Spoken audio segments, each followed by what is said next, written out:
ciidamada booliiska madaarka cigaal ee magaalada Hargeysa ayaa dhawaan xabsiga u taxaabay Niciime Axmed Ibraahim Qorane. haddaba aabbaha dhalay Niciime Axmed oo telefishinka Ariel kula hadlay magaalada Hargeysa Axmed Ibraahim Qorane waxa uu ka waramay xariga inantiisa. inanta waxa la xidhay inanta magaceeda waxa la yiraahdaa Niciime Axmed Ibraahim. Niciime Abwaan Qorane waa loo yaqaanaa. waxa la xidhay maalintii sabti xilliyada salaadaha sagaalkii meelahaas ku beegan ayaa la xidhay. inantu waxay ku maqnayd Muqdisho meelaha eedaba u yar shaqayn jirtay dabeeto muddo imika malaha qiyaasaha filaya ilaa dhowr iyo 10 cisho ka hor bay halkan timi.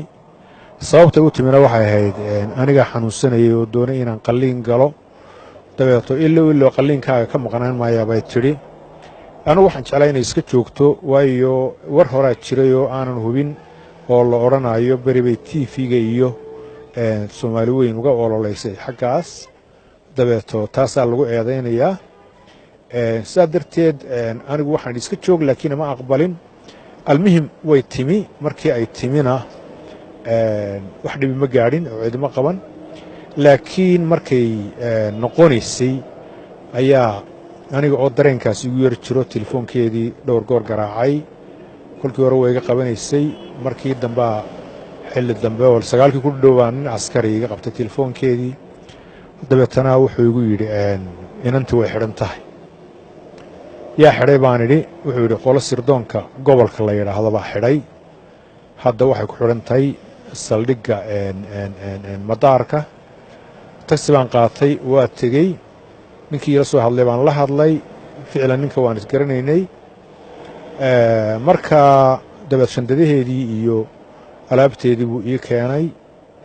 xaggee la geenayaa baan ku idhi. wuxuu yidhi waxaa la geenayaa sirdoonka madaxtooye sirdoonka gobolka. dabeeto niman saraakiil ah oo aan isgaranaynay iyo cuqaal iyo ayaan israacanay. waa baadidoon tagnay meeshii baanu tagnay. adigu dadka waa loo diidaya laakiin annaga maadaama ay cuqaal iyo saraakiil nala socotay way noo ogolaadeen inaan u gallo. waa ka soo noqonnay. casarkii hooyadeed baa u tagtay waa u diideen. 7 kaale habeenimay ku yidhaahdeen waa u tagnay haddana aniga 2 habeennimaan israacanay. waa noo diideen uma tegi kartaan bayna yidhaahdeen oo waxaa jirta waxbaa laga qorayaa. subaxnimadii baan markaa haddana u tagnay oo shalay ahayd axaddii shalay.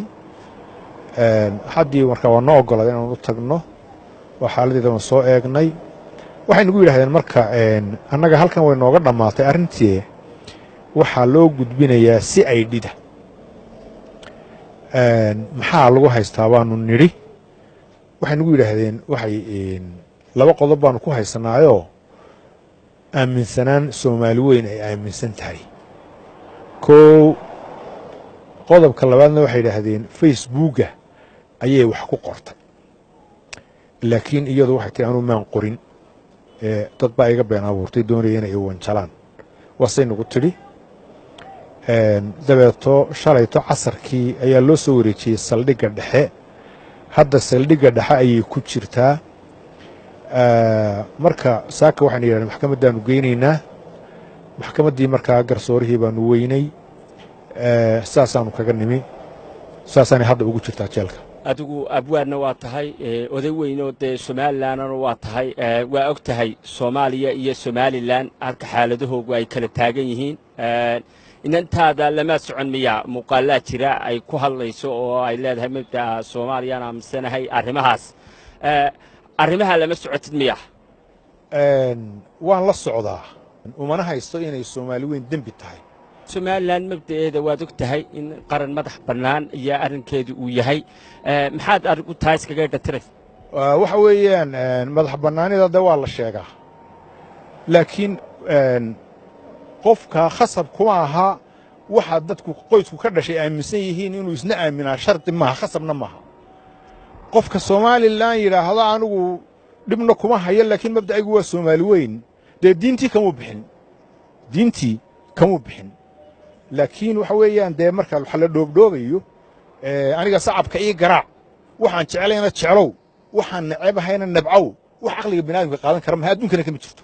waxaad og tahay in iminka arrinkaas inantaada lagu xidhay ay somalilan markaad joogta arrintaasi khatarteeda leedahay ma ogid miya wax khatara uma arkayo inaan soomaali weynna aaminsanahay somalilanna aanan dhibaato ku haynin inay wax khatari ku jirto uma arkayo dembina uma arkayo anugu in somalilan iyo soomaaliya dagaalla dhex mareen xaalado adag dhex mareen oo hargeysa iyo meelo badanba wixii ka dhacay aad ogayd oo adiga laftaadu awaan baata arrimaha aad la socotay miaanay jirin adeer waxa weeye hadday somalilan iyo soomaaliya isdileen horta somalilan iyo soomaaliya isma dilin waxa isdilay isaaq iyo dawladdii soomaaliya isdilay beelahan iminka somalilan degeni iyo isaaq kuwii isdili bahaynoo dee reerahan qaar badan baa ka tirsanaa dawladdii soomaaliya oo isaaqa isdilayeen markii snm jirtay aan ilaha snm mala saasaa ka yara macaani isaaqa qudhisun waa isdilay oo kii shalayta gawda isku hayey markaa tii hore ee isaaq soomaaliya iyo